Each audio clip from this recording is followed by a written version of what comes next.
Lindsay Clancy was the kind of mother who seemed to have it all: a beautiful home, a loving husband, and 3 children she adored with every fiber of her being. She was the nurse who would hold your hand during the most nerve-wracking moments of your life, a true comfort in times of need. Her colleagues admired her compassion, and her patients remembered her as the one who brought calm and care into the delivery room. At home, her devotion was no different.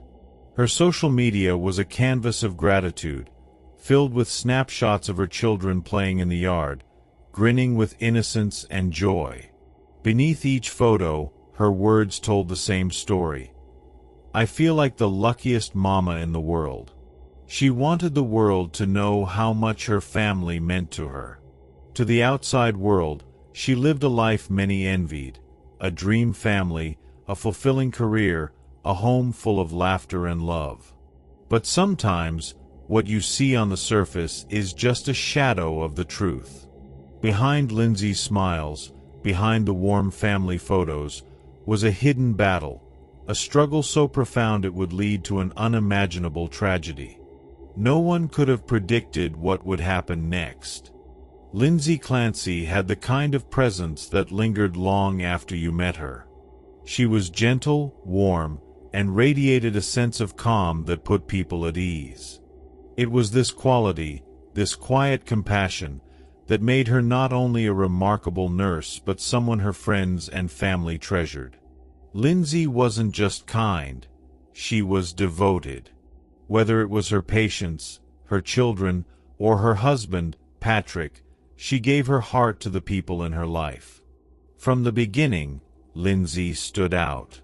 She had a natural inclination toward helping others, a purpose she recognized early and nurtured over the years. After earning her biology degree, Lindsay set her sights on a career in nursing. It was her calling, her way of making the world a little better, one person at a time. She joined the labor and delivery unit at Massachusetts General Hospital, where she thrived. Her colleagues described her as someone who truly cared. She wasn't just another nurse on the floor. She was a lifeline for anxious parents and a calm presence during life's most profound moments. She guided mothers through labor with reassurance and empathy, becoming a trusted figure in their lives. Her patients often requested her by name, knowing that Lindsay had a way of making even the scariest moments feel manageable. She was the kind of nurse who stayed by your side, who remembered your story, and who celebrated your joy as though it were her own.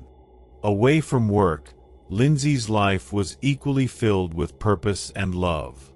In 2016, she met Patrick Clancy, a reserved but deeply kind software engineer. Their relationship blossomed quickly. Patrick's quiet demeanor balanced Lindsay's nurturing energy, and together they built a partnership rooted in respect and mutual understanding. The two married later that year in a small but beautiful ceremony. It was the beginning of what many saw as a perfect life. They talked often about their dreams for the future, building a family, creating a home filled with laughter and love. And soon enough, those dreams began to take shape. Their first child, Cora, was born just a year later. Cora was everything Lindsay had hoped for: sweet, loving, and endlessly curious. Lindsay often marveled at how much Cora reminded her of herself, the way she cared for others and approached the world with wide-eyed wonder. As Lindsay balanced her demanding nursing career with the joys of motherhood, it became clear to everyone around her that she had found her true purpose. In 2019, the Clancy family grew again with the arrival of Dawson, a lively and charismatic little boy. If Cora brought sweetness to their home, Dawson brought energy and laughter. His smile was infectious, and his boundless curiosity kept Lindsay and Patrick on their toes. Dawson's joy was magnetic. He lit up every room he entered and quickly became the family's little comedian. By 2022, Their family was complete with the birth of their youngest, Callan. He was lovingly nicknamed Happy Callan, because he seemed to smile more than he cried, a rare gift for any infant. For Lindsay, Callan was a dream. She adored her youngest just as fiercely as her older children, often saying she felt like the luckiest mother in the world to have 3 children so full of life and love. The Clancy's home in Duxbury, Massachusetts, was a reflection of their family, warm, inviting, and brimming with happiness. It wasn't extravagant, but it was everything they had wanted: a house with a white picket fence, a backyard playground for the kids, and walls covered in family photos. These weren't just pictures to Lindsay. They were memories frozen in time, reminders of the love she had worked so hard to build. Lindsay loved sharing these moments. Her social media pages were filled with snapshots of her children: Cora chasing bubbles in the yard, Dawson mid-laugh with chocolate smeared on his face, and Callan's chubby cheeks glowing in the sunlight. Underneath each post, she wrote about her gratitude, her joy, her belief that being a mother was the greatest gift she had ever received. In one post, she wrote, "I feel like the luckiest mama in the world." Her devotion to her family wasn't just something she said, it was something she lived. She was the mother who left parties early to tuck her kids into bed, the one who hated hearing them cry even for a moment. Lindsay thrived in the role of a caregiver, both at work and at home. And Patrick was right there beside her, a devoted father who shared her love and commitment to their children. On weekends, Patrick could be found in the backyard with the kids, pushing them on swings or helping them build forts out of sticks and leaves. He and Lindsay made a great team, balancing each other in ways that made their partnership seem unbreakable. To anyone looking in from the outside, the Clancy family seemed to have it all.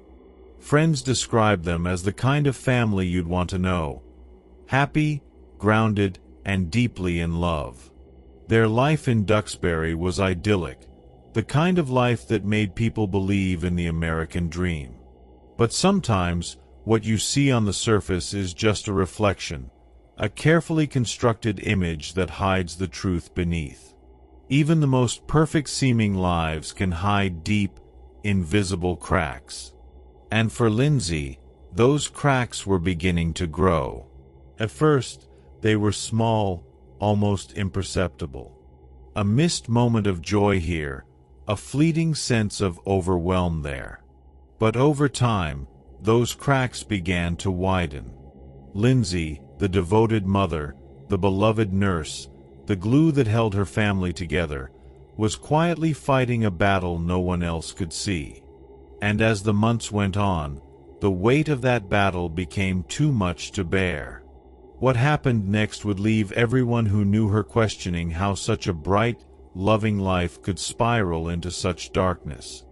If you are watching this video until this very moment, it means you find true crime cases interesting. Don't forget to subscribe to Vic's Veil of Justice. Hit the bell icon so you never miss an update on the stories that matter. While Lindsay Clancy's life seemed idyllic, with her loving husband and beautiful children, the reality behind closed doors told a far more complex and heartbreaking story. For years, Lindsay had quietly carried a weight that few could see. It started small, almost unnoticeable, a gnawing sense of unease that crept in after the birth of her first child, Cora. Motherhood, while fulfilling, brought with it challenges that Lindsay hadn't anticipated. At first, it was the sleepless nights and endless feedings, the adjustments that come with bringing a newborn into the world.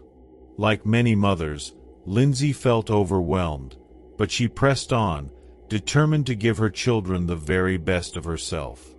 As the years went by and her family grew, so did the weight of her responsibilities. The demands of motherhood, coupled with her career as a labor and delivery nurse, began to stretch her thin. Lindsay wasn't just a mother or a nurse. She was someone who prided herself on being everything to everyone. At work, She was the calm in the storm, guiding patients through the life-changing experience of childbirth. At home, she was the heart of her family, the one who made sure every detail of her children's lives was perfect. But even the strongest foundations can crack under pressure, and Lindsay's was no exception. By the time her second child, Dawson, was born, Lindsay began to feel the emotional toll of balancing two young children and a demanding career. She loved her family deeply, but the constant juggling act left her drained. Friends and family noticed subtle changes. Lindsay, who had always been so vibrant, began to withdraw ever so slightly. She stopped attending as many social events, often opting to stay home with her kids. To the outside world, this seemed like a natural choice for a devoted mother, but for Lindsay, it was a sign of something deeper. When Lindsay became pregnant with her third child, Callan, she tried to approach things differently. She was determined to focus on her own well-being, hoping it would make motherhood feel more manageable this time. She began exercising regularly, paying close attention to her nutrition, and prioritizing rest. For a while, it seemed to help. But as Callan's due date approached, Lindsay's anxiety began to creep back in, stronger than before. After Callan was born in 2022, Lindsay's struggles intensified. The joy of welcoming a new baby was quickly overshadowed by a profound sense of overwhelm. The thought of returning to work after maternity leave filled her with dread. How could she balance her career with the needs of 3 young children? The pressure became unbearable, and Lindsay's once calm demeanor began to crack under the strain. She started to feel as though she couldn't handle it all. The feelings of inadequacy and anxiety grew louder in her mind, drowning out the love and joy she had always felt for her family. Lindsay knew something wasn't right, and in her desperation, she reached out for help. She began visiting therapists and sought care at a behavioral health center, hoping to find answers to the turmoil she was experiencing. Doctors prescribed her a range of medications: antidepressants, anti-anxiety medications, mood stabilizers. But instead of relief, Lindsay found herself overwhelmed by the sheer number of pills she was taking. It seemed as though every new symptom led to a new prescription, and soon she was juggling more medications than she could keep track of. Each pill came with its own set of side effects, adding another layer of complexity to her already fragile mental state. By late 2022, Lindsay's anxiety had reached a breaking point. She confided in her husband, Patrick, about the thoughts that had begun to haunt her, dark, intrusive thoughts she couldn't escape. She feared for herself and, heartbreakingly, for her children. On New Year's Day 2023, Lindsay made a confession that no mother should ever have to make. She told Patrick about the intrusive thoughts, the fears that had taken root in her mind, and refused to let go. Patrick, alarmed but supportive, urged Lindsay to seek help immediately. Together, they decided that she needed more than therapy sessions and medications. Lindsay admitted herself to McLean Hospital, a facility known for its expertise in mental health treatment. For 5 days, she stayed there, receiving intensive care and support. When Lindsay was discharged, the doctors assured her and Patrick that she was not a danger to herself or others. For a brief moment, it seemed like things were beginning to stabilize.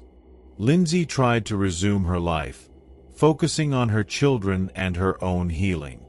Patrick stood by her side, offering love and reassurance every step of the way. But mental health struggles are rarely linear. Recovery isn't always a straight path, and for Lindsay, the darkness hadn't truly lifted, it had only retreated temporarily. In the weeks that followed, Lindsay tried to regain her footing, but the storm within her continued to grow. On the surface, she appeared more upbeat. She took her family on outings, visited museums, and spent time with her children. Her texts to her mother carried a lighter tone, and to those around her, it seemed like she was on the mend.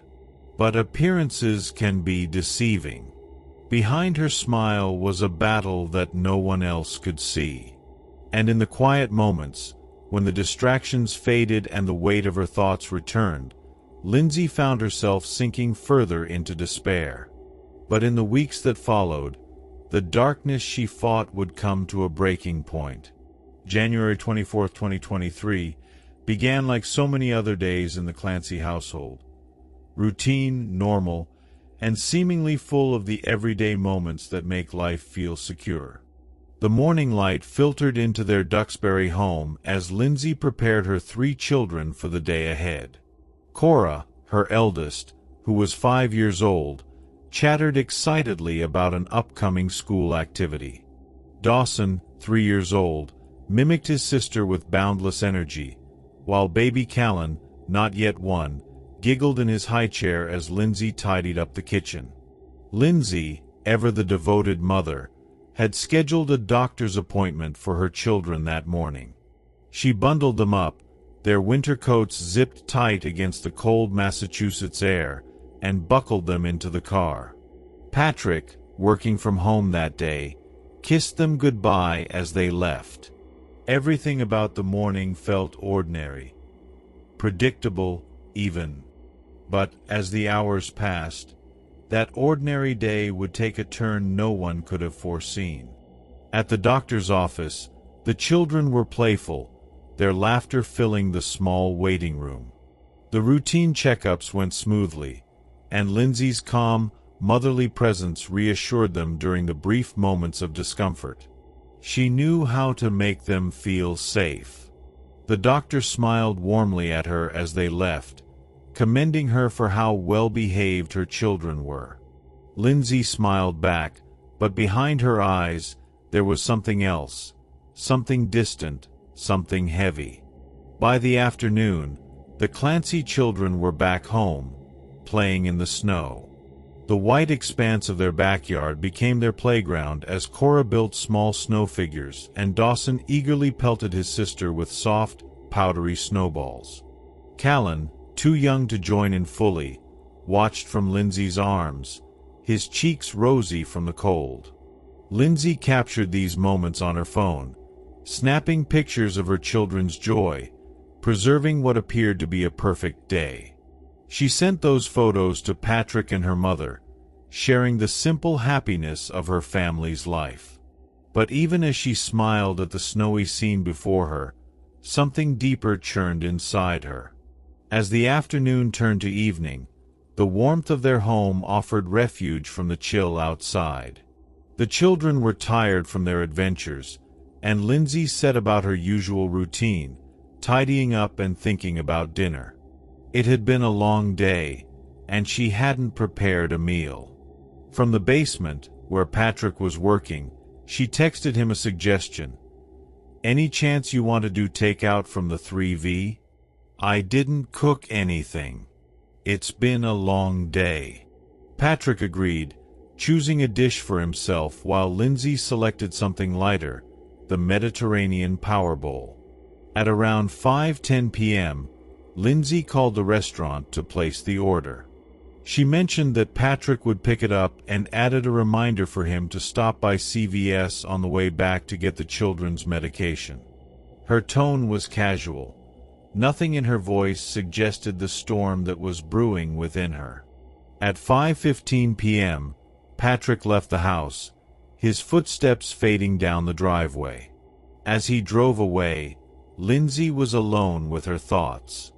The sounds of her children echoed faintly through the home, their presence grounding her in the reality of motherhood. But then, something shifted. The weight she had carried for months, perhaps years, pressed down on her with an unbearable force. Alone in that house, Lindsay made a decision that would forever shatter the life she had worked so hard to build.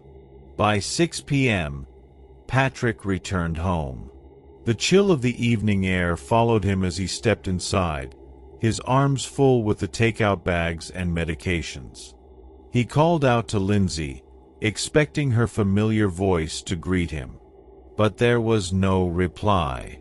The house, usually alive with the sounds of children playing or the hum of Lindsay's routine, was eerily silent. Patrick's footsteps echoed through the quiet as he moved from room to room, searching for his family. His calls to Lindsay grew more urgent, his heart pounding as he realized something wasn't right. Finally, he reached the master bedroom, but the door was locked, a strange and unsettling detail. Lindsay never locked that door. Frantically, Patrick tried the handle again, then began pounding on the door, shouting her name. The silence on the other side was deafening. After what felt like an eternity, he forced the door open. The scene that greeted him was something out of a nightmare. Blood stained the floor and the windowsill, and a knife lay ominously on the bedside table. His eyes darted to the open window, and his heart dropped. Racing to the window, Patrick looked out and saw Lindsay lying on the ground below. He bolted out of the house and into the backyard, dialing 911 as he ran. Lindsay was alive but barely conscious, her body battered from the fall. Through the haze of her injuries, she uttered words that would haunt Patrick forever. In a detached voice, she told him what she had done. She told him where to find the children. If you are watching this video until this very moment, it means you find true crime cases interesting. Don't forget to subscribe to Vic's Veil of Justice.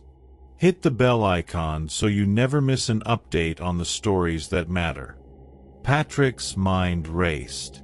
The words barely made sense, their meaning too horrific to fully process. He ran back into the house, his breath shallow and his thoughts clouded by panic. He descended the basement stairs, calling out for his children, "Guys, where are you?" But there was no response. The air in the basement was heavy, suffocating. And then Patrick saw them. Cora, Dawson, and Callan were lying motionless on the floor. Exercise bands were tightly wrapped around their necks. The sight was too much to bear. Patrick screamed, a sound of pure anguish and disbelief that echoed through the home. Desperation took over as he rushed to their sides, begging them to wake up. "Cora! Dawson! Callan!" His voice cracked with each name, his hands trembling as he tried to undo what had been done. He shouted for the police, who had arrived to attend to Lindsay, to come downstairs and help. But it was already too late. Cora and Dawson, his two eldest, were pronounced dead at the scene. Callan, their baby, was still alive but unresponsive. The paramedics worked tirelessly to save him, and for a brief moment, there was hope. Callan was rushed to the hospital, where Patrick stayed by his side, holding his tiny hand as the hours passed. But Callan's injuries were too severe, and a few days later, he took his last breath in his father's arms. Patrick's world, once so full of love and laughter, was destroyed in less than 20 minutes. The silence that had greeted him upon his return home now made sense, but the cost of that understanding was unbearable. What could have driven a loving mother to commit such an unthinkable act? As the night unfolded on January 24, 2023, the tragic events at the Clancy home in Duxbury, Massachusetts, set in motion a harrowing investigation. The police arrived at the scene within moments of Patrick's frantic 911 call, their footsteps crunching through the snow as they moved quickly to assess the situation. Inside the house, the silence was broken only by Patrick's cries of anguish. The paramedics worked tirelessly in the basement, but for two of the children, it was already too late. Cora and Dawson, just 5 and 3 years old, were pronounced dead at the scene. Baby Callan, despite faint signs of life, was rushed to the hospital, where he would succumb to his injuries days later. Upstairs, the first responders turned their attention to Lindsay. Lying in the backyard, injured from her 20-foot fall, she was conscious but visibly dazed. Blood stained her wrists and neck from self-inflicted wounds, and she was unable to move from the fall's impact. Through labored breaths, Lindsay admitted to the unimaginable.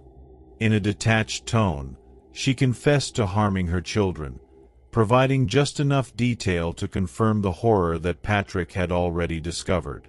The confession prompted immediate action. Police secured the home as a crime scene, carefully documenting every detail. The bedroom, where Lindsay had injured herself before jumping out the window, was marked with blood spatter and the ominous presence of a knife left on the bedside table. In the basement, investigators recorded the heartbreaking sight of the children's lifeless bodies, the exercise bands still lying nearby. Evidence was collected meticulously, every piece contributing to a case that would soon grip the nation.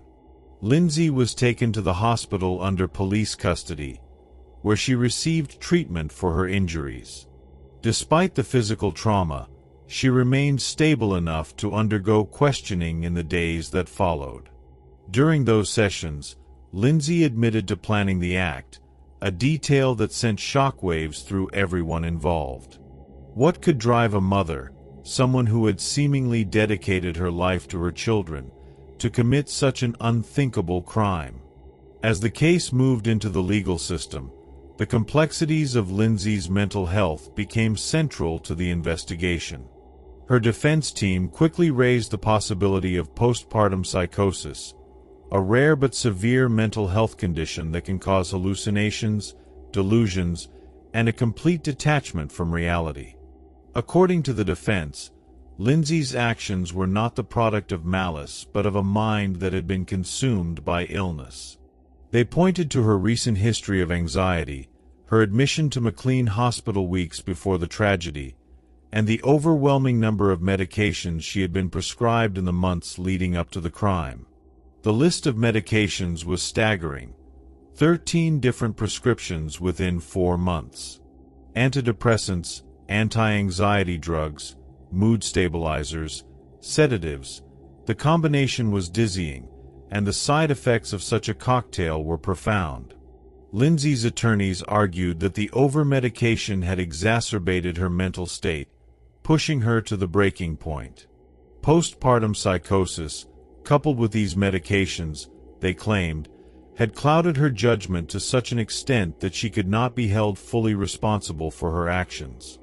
However, the prosecution presented a far different narrative. They painted a picture of premeditation and intent, pointing to evidence found on Lindsay's phone in the weeks and days before the tragedy. Diary entries revealed troubling thoughts about her children, including feelings of resentment and frustration.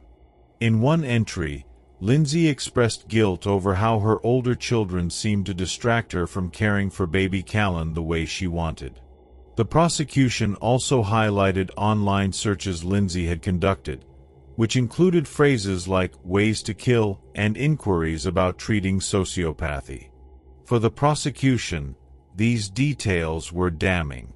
They argued that Lindsay's actions were not impulsive but deliberate, carefully planned in the quiet moments leading up to that fateful evening.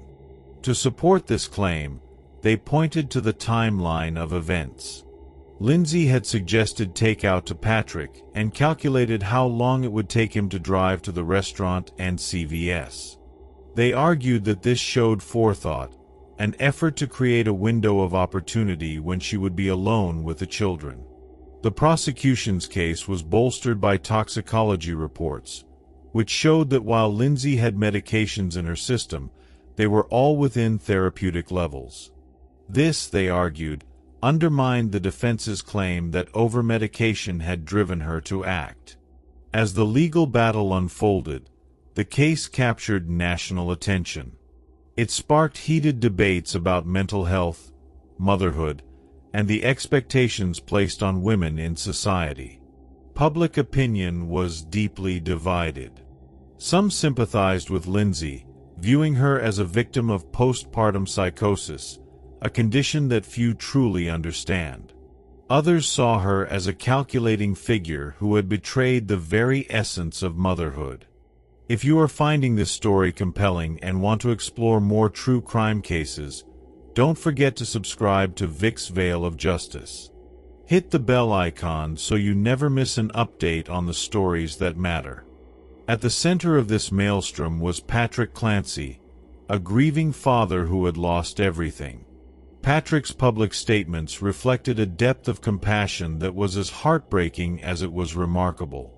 Despite the unimaginable pain, he expressed love and forgiveness for Lindsay, emphasizing that she was not a monster but a woman who had been deeply unwell. His words provided a stark contrast to the vitriol circulating in certain corners of the public sphere. In court, Lindsay sat silently, her expression distant as the details of her life and actions were dissected. The defense painted her as a mother who had been failed by the medical system, overwhelmed by the pressures of postpartum life and undone by a cascade of mental health challenges. The prosecution, meanwhile, sought to hold her accountable, framing her actions as a conscious and deliberate choice. The tragedy of the Clancy family left an indelible mark, raising questions that go far beyond the courtroom. How do we support mothers who are struggling? How do we recognize the signs of postpartum mental health crises before they escalate into catastrophe? And how do we navigate the thin line between accountability and compassion in cases like Lindsay's? Is Lindsay Clancy a victim of her own mind, or something far darker? The tragic story of Lindsay Clancy forces us to confront questions that are as difficult as they are essential. How does a loving mother, someone so devoted to her family, reach a breaking point so devastating that it defies comprehension? And how many others are silently struggling under the weight of similar pressures, unnoticed until it's too late? For Lindsay, the societal pressures of motherhood played a significant role. Today's mothers are expected to be everything: perfect caregivers, successful professionals, supportive partners, while managing the endless, unseen labor of emotional and physical caregiving. But what happens when the weight of those expectations becomes unbearable? What happens when a mother feels she cannot ask for help, fearing judgment, or worse, stigma? This case also sheds light on postpartum psychosis, a rare but devastating mental health condition that affects 1 to 2 out of every 1,000 mothers. Unlike postpartum depression, which is more commonly discussed, postpartum psychosis involves a break from reality. Delusions, hallucinations, and paranoia that can lead to catastrophic outcomes if left untreated.